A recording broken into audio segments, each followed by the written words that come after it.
선무회의 밑에 일행이라는 분이 보좌해서 이 대일경을 번역해냈다.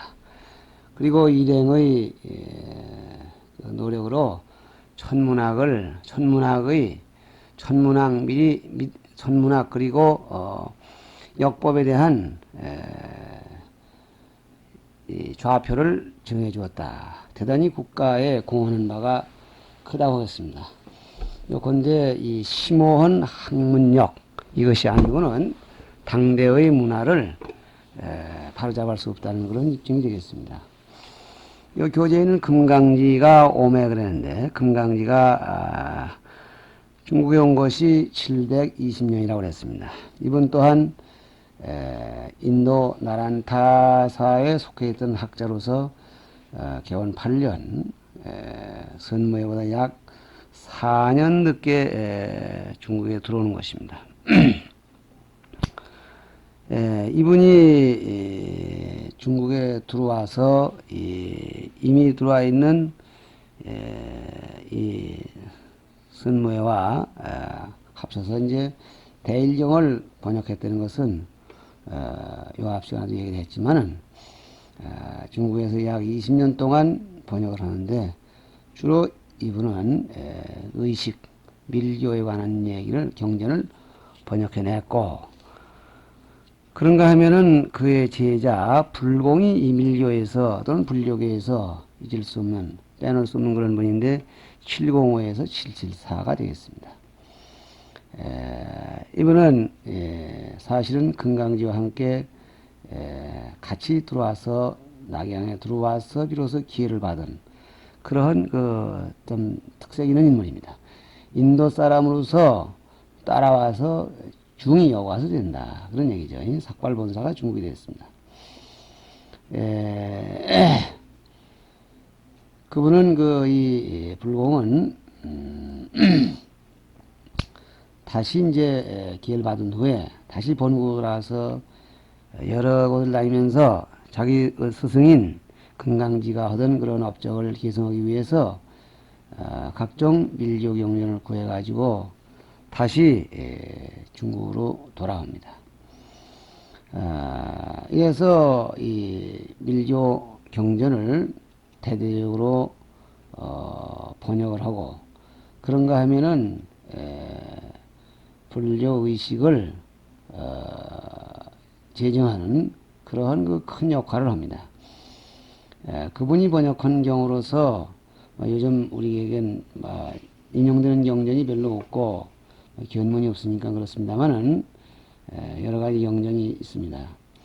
짧은 이름으로 금강정경이라고 말하는 그런 경은 대일경과 함께 진원정의 소위 경전으로서는 가장 핵심이 되는 그런 경전이며, 불교가 중국에서 번창하기 위한 중추적인 인물로서 구마라섭, 진제, 현장 그런다면 거기에 불공을 한몫 끼지 않으면 안 되는 그러한 소중한 역할을 한 것입니다. 다시 말하면 밀교 분야에 큰 활약 기여를 했다 그런 얘기입니다. 그분이 번역한 경전이 무려 130부나 된다고 합니다. 이와 같이 해서 이런 밀교가 활발하게 번역이 되고 또 교단이 정돈이 됨에 따라서 새로운 형식의 신앙 형태가 이루어지는데 이것을 만다라라고 말합니다. 요즘 이 어떤 작가가 만다라라는 그런 작품을 써가지고 영화가 많이 나와서 젊은이들이 많이 본다고 합니다.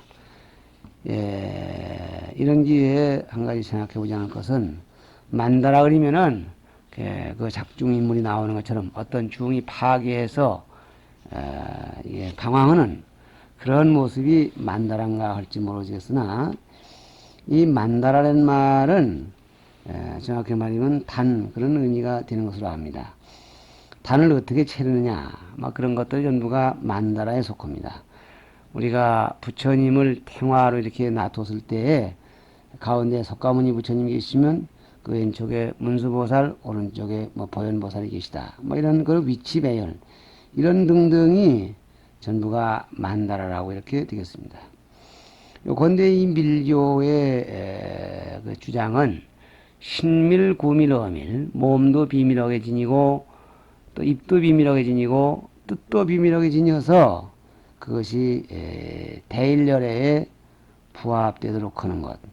이것이 바로 밀교의 주장이요 관법입니다. 그러기 위해서 몸을 가만히 안정시키고 입으로 거룩한 진언 주문을 외우고 마음으로 그 세계를 관합니다. 그들의 주장에 의하면 어떠한 교리가 얼마만치 발전되었더라도 이 마음으로 대일열애를 만나는 길이 없다면은 공헌일이다. 이렇게 주장을 하고 자기들이 하는 그 일만이 가장 소중하다 이런 것입니다. 지금 우리가 불공을 의식을 할 때에도 맨 처음에 정구업 진원 그리고 내동 진원이 들어갑니다. 그 진원은 전부 밀교의 영향을 받은 것이다. 이렇게 이해하시면 되겠습니다. 부처님께 고향을 올리고도 그냥 이 진지를 잡수세요가 아니라 무량위덕 변식진원해서 그 우리가 먹는 거칠은 밥이 부처님이 잡수는 밥으로 변해지는 그런 진원하지 않고는 안 됩니다. 관욕을 할 때에도 진원, 불공할 때도 진원, 모든 일에 진원하는 것은 그런 까닭이고 뿐만 아니라 경전에 있는 좋은 말씀을 따다가 모두 의식에다 넣어서 의식화하는 것은 전부가 밀교의 영향인 것은 우리가 뭐니 뭐니 해도 밀교의 영향권을 벗어날 수는 없지 않겠는가 하는데 그런 그 밀교에서 부처님의 세계에 나아가서는 보살님의 세계에 나아가서는 영단에 이르기까지의 눈에 보이지 않는 그런 신불의 세계의 그 배열 상태를 묶어서 만다라 그러는 것입니다. 이 만다라 가운데에는 이렇게 발달되다 보니까 두 계통의 만다라가 생깁니다. 하나는 태장계 만다라 그럽니다. 애기별 태, 그 태자하고 감술장자 세 개의 자 태장계 만다라. 그리고 또 하나는 금강계 만다라 이렇게 말합니다. 이 태장계 만다라는 대체로 중관파에서 얘기하는 것 같은 그러한 이론이 주가 되고 실천이 따르는 그런 신행 계통으로서 여기에는 선무회와 일행이 이쪽을 들고 나왔는가 하면은 금강계 만다라는 것은 지혜를 주장합니다. 그래서 학파로는 육아파에 속하고 태장계 만다라는 중간파에 속한 데 반해서 금강계 만다라는 육아파에 속하고 그 주안점은 지혜를 개발하고 지혜에 의거해서 삼미를 체험한다. 그런 뜻이 그들의 주장이며 이걸 주장하는 분이 금강지와 불공이 되겠습니다. 그래서 우리가 지금 정구업지는 수리수리 마수리 그러는데 거기에 옴 수리수리 마수리 연수도 있고 한 것은 이것은 이 태장계 만다라 계통, 금강계 만다라 계통이 다른 관계가 된다고 합니다. 어쨌든 이와 같이 해서 불교가 신비한 세계와 접할 수 있는 길이 여기서 열리고 중국에 본래 있던 그런 민속신앙 또는 도교 그 밖에 다른 종교에서 그 비밀은 신천에 하늘과 신에 기원하던 그런 의식들이 불교 의식에 의해서 흡수되고 정돈됩니다. 이래서 이 밀교의 의식은 바로 불교 의식을 대변하게 되고 이런 의식은 부처님을 모시는 일로부터 시작해서 건축, 조각, 심지어는 요즘 우리나라에서도 집을 지려면 먼저 고사를 지내고 턱굿을 하고 이런 것들이 전부가 그 일 영향이라고 하는 것입니다. 부적을 쓰는 것 같은 것도 이것은 그 밀교가 몽고로 건너와서 몽고화된 밀교의 방법입니다. 병이 나서 구병식을 한다. 이건 순수한 밀교의 의식이 되겠습니다. 이렇게 해서 이 밀교의 그 영향으로 참 부처님을 만나 뵙는다. 뭐 이런 것들도 보살님을 만나 뵙는다. 우리나라의 그 소라 가운데 세조대왕이 오대산에서 문수동자를 만났다는 얘기도 그 범주로 치면은 밀교의 범주에 속하고, 중국 오대산으로 문수보살을 뵈러 간다는 그런 신앙도 결국은 이러한 패턴이 되는 것입니다. 이와 같이 해서 본문 당의 중요까지, 그러니까 순나라로부터 당의 중요까지 각종이 구비되어 교리의 연구는 최고조에 달했다. 그러니까 불교의 전성기를 이루었다. 그런 말씀이 되겠습니다. 여기서 잠깐 여담에 속하는 얘기가 되겠지만은 삼계교를 잠시 얘기하겠습니다. 석삼자 계단이라는 계자, 이렇게 해서 삼계교가 되겠습니다. 이 삼계교를 일명 보법종, 두루얼보 법법 보법종 또는 두루얼보 부처불 보불종, 이렇게도 말합니다. 이 삼계교를 창시한 것은, 창시한 때는 수나라 때가 되겠고, 그 창시한 사람은 믿을 신자 행할 행자 신행이라는 분에 의해서 이루어졌습니다. 이 단체는, 이 교단은 이른바 불교 안의 운동권에 속하는 그러한 집단이었습니다. 이들이 그 주장하는 내용을 볼 것 같으면은 불교를 세 계단으로 나누어야 되겠다는 얘기입니다. 그래서 이 시기로 봐서 부처님 돌아가신 지 1000년, 그리고 1500년, 1000년을 정법시대라 하고, 1500년, 다시 1500년을 상법시대라 하고, 그 후를 말법시대라 이렇게 봤습니다. 그리고 이 법을 듣는 중생의 근기에도 3계단이 있는데, 상근기, 중근기, 하근기가 있다고 했습니다. 상근기는 듣지 않아도 알지만은, 하근기는 자꾸자꾸 어떤 행동을 되풀이해야 된다, 이렇게 얘기를 하고 있습니다. 그런가 하면은 교리에 있어서도 1승교와 3승교를 나누어서 3계단으로 나누었습니다. 이렇게 모든 것을 3계단으로 나누어 놓고 이러한 상황에 처해 있는 우리들 중생들은 선이라든가 염불이라든가 또는 뭐 진언이라든가 어느 한 가지만 해가지고는 이게 시대착오다 그렇게 보는 겁니다. 이 말법에 태어난 사람들은 이것도 하고 저것도 하고 골고루 해야 되는데, 이렇게 골고루 하다 보면은 거기에 근기에 맞는, 인연에 맞는 법을 만나서 깨달음을 얻을 수 있다는 이러한 그 집단으로서 하나의 불교 안의 혁명이 되겠습니다. 혁명단체가 되겠습니다. 이러한 단체가 이 순나라의 신행을 비롯해서 여러 사람들이 대를 이어서 역시 여기 교재에서 얘기한 바와 같이 당의 중요까지 각종이 구비되어 교리의 연구는 최고조에 달하였다 하는 그 얘기에 포함시켜 얘기하자면은 각종 가운데 이 보법종을 얘기하지 않을 수가 없는데, 이것은 불교이면서도 그 하는 일은 결국은 여러 가지 교리를 다 두루두루 선도하고 염불도 하고 법화경도 이루고 넘경도 이루고 이게 두루두루 해야 되는데, 그들의 주된 그 초점은 뭐냐? 우선 배고픈 사람은 밥을 줘야 된다는 게 그들의 제일 스로건이었습니다.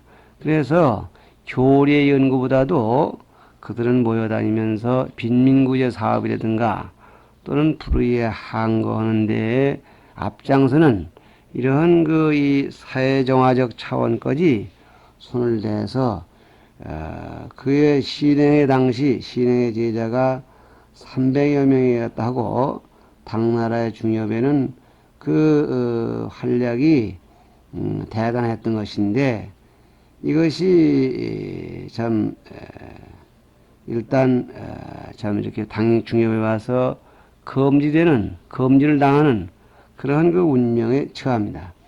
그러나 그들이 그 꾸준한 그 노력에 의해서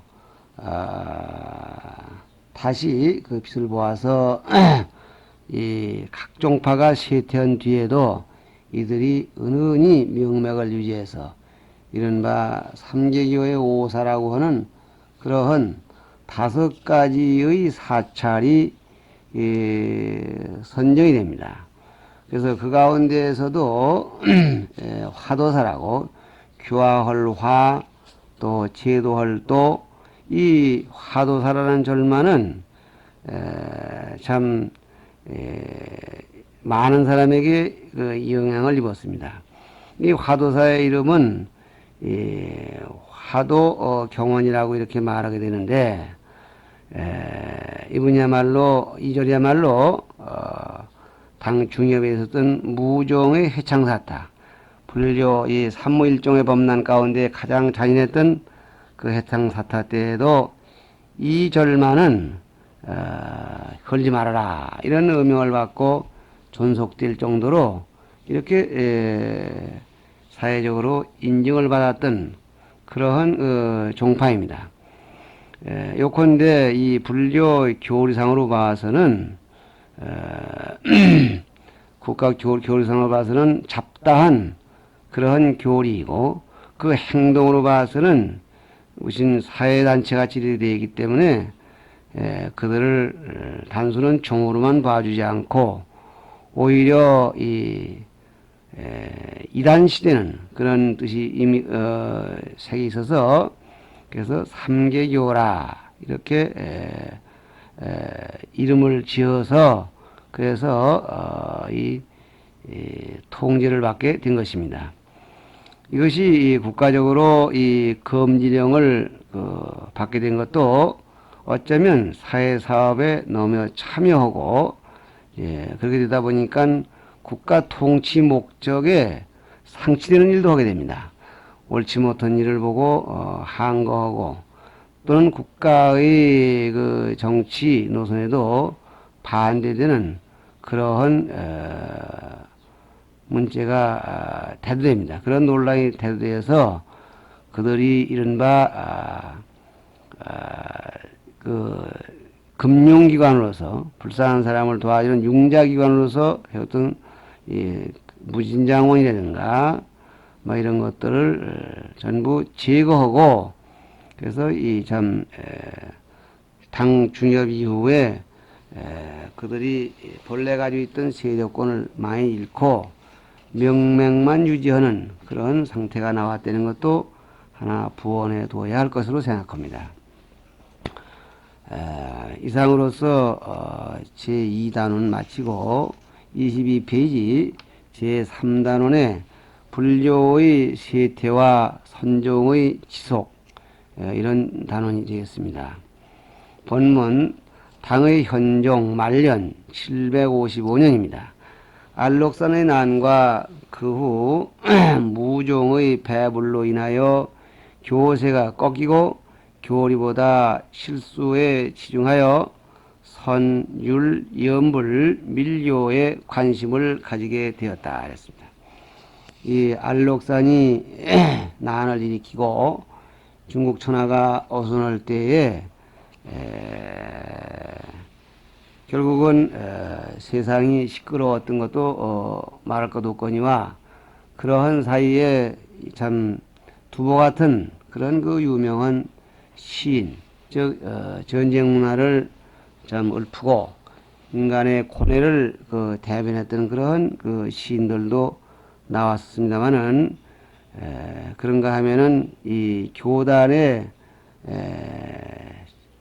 참 중요한 영향을 미친 칙천무도 이 현종의 부인으로서 불교를 보호하려고 무진 애를 씁니다. 그러나 이 무종의 배불이라는 이런 그 특수한 상황에 부딪혀서 교세가 꺾였다고 그랬습니다.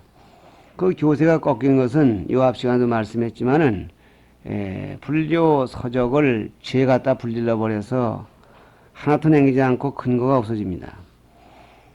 이렇게 되고 보니까 서적을 가지고 뭘 저수를 하고 하려면 자연히 참고서도 있어야 되고 또 그 밖에 경전도 가지고 있어야 되는데 그 뺏겼어. 그러다 보니 뭐가 남느냐 할 것 같으면은 그런 서적이 없이 조용히 마음으로만 관하고 수행하면 되는 그런 분야의 발전이 될 수밖에 없습니다. 무종 사타 때 일어난 일로서 그 유명한 얘기가 이른바 위산과 앙산의 얘기입니다. 강제로 이 퇴속을 당합니다. 노인네는 또 이미 그렇거니와 젊은 앙사 스님은 강제로 추방되어서 속가에 내려가 머리를 기르고 취처한 속인의 몸이 됩니다. 산에 은거하고 계시는 위산 스님을 찾아와서 이 어떻게 하면 좋습니까? 이렇게 물으니 그때 말씀이 그대의 안목 바른 것만이 소중하지 그동안에 어떻게 뭘 했다는 거 행위에 대해서는 묻지 않는다. 이렇게 해서 그분이 용기를 내서 다시 불교가 부흥되는 운에 그동안 처자를 가졌던 일은 불문에 붙이고 그래서 스승과 두 분이 제자 두 분이 합쳐서 위양종이라는 종을 세웁니다.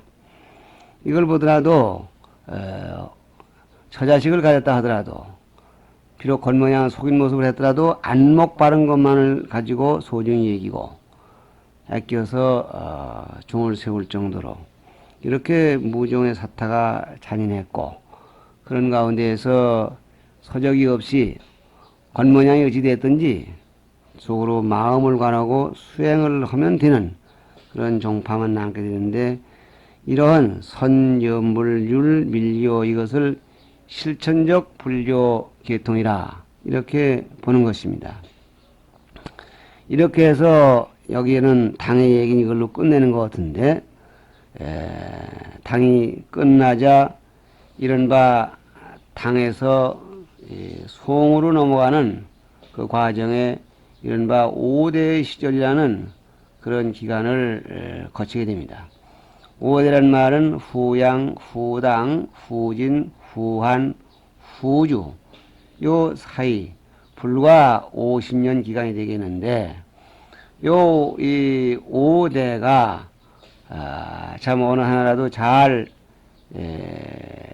성공을 했으면은 또 천하를 통일할 것인데 끝내 이 성공하지 못하고 이 맨 마지막에 후주라는 나라가 결국 수홍에게 맥혀서 천하 통일을 당하게 됩니다. 그 가운데 그 맨 마지막의 그 후주라는 나라의 세종이라는 분이 삼무일종의 범난 가운데 마지막의 범난을 일으킵니다. 그것이 서력기원 955년이라고 말씀했었습니다. 삼무일종의 범난, 저는 이 자리에 대범난 가운데에서 손해야 봤지만은 가장 합리적이라 할까 객관적으로 타당성 있게 이렇게 배부를 했다 이렇게 얘기를 하게 되는데 어쨌든 그러한 후주의 범난 같은 것이 겹치면서 사실상 불교는 참 아주 시운을 맞게 됩니다. 당에서 무종, 후주의 세종 이 범난을 연거푸 당하면서 새로운 발전을 못하고 있는 현상을 그대로 유지하기에 급급한 그런 현상이 나오는 것입니다. 다음 20편 마지막 줄 송대에 들어갑니다. 송대의 불교는 여기 교재에도 나왔습니다만은 나름대로 참 나름대로의 특색이 있고 또 그런가 하면은 이 송대에 나타나고 있는 그 거물급 유생들과 상당한 투쟁과 조화를 이루면서 발전되어 나가는 것이 그 특색이라고 하겠습니다. 본문 송 961년에서 1279년 송초에는 대장경이 처음으로 조각되었고 그랬습니다. 이 송이라는 나라도 한 왕조가 서 있던 그런 기간이 되겠습니다만은 이 후주의 장수였던 조광윤, 나라조자 바를광자 아들윤자 조광윤이라는 사람은 후주의 참 뒤를 이어서, 좋게 말하면 그렇지만 나쁘게 말하면은 자기가 섬기던 그 후주를 틈을 타서 때려눕히고 혁명을 일으키고 그래서 제위에 오르게 됩니다. 그분이 바로 송태조 961년의 일인데, 그분도 참 본래 불교의 조헌, 말하면 호감을 가지고 있던 그런 분입니다만은 이분이 세운 그 송나라가 어느 기간 동안 존속하다가 약 한 167년 동안 존속하다가 결국은 나라를 저 북방에서 밀려 내려오는 이 몽고족에 의해서 북반부를 뺏깁니다. 그래서 이 부득불 이 남쪽으로 피해 내려오게 되는데, 그때가 바로 이 남송이라고 부릅니다. 원래 송이 하나인데 남쪽으로 내려오게 되니까 이것을 일러서 남송이라고 부릅니다. 그래서 이 북방 여진족, 즉 우리가 흔히 말하는 그냥 몽고족이라고 할 수 있는 그 여진족에 의해서 쫓겨 내려와서 남쪽만 세워가지고 남쪽만을 가지고 이른바 이 남송 그러는데, 가지고 있다 해서 남송 그러는데, 이 전후 모두 해서 320여 년가량 그 기간이 되겠습니다. 요 사이가 우리나라는 고려와 맞먹는 그런 기간이 되겠습니다. 이 송해불교를 대체로 우리가 흔히 말하는 바로 조술불교라 그럽니다. 당대에 있던 불교를 그냥 잘 지키고 정돈하는 그런 정도에서 멈췄다고 이렇게 말할 수가 있겠는데, 그런 가운데에도 특색이 있는 것이 있다면은 대장경을 조각하는 일이었다, 이렇게 말할 수가 있겠습니다. 그래서 이 교재에서도 대장경 조각에 대해서 언급한 것으로 이렇게 생각이 됩니다. 시간제에서 여기서 멈추겠습니다. 감사합니다.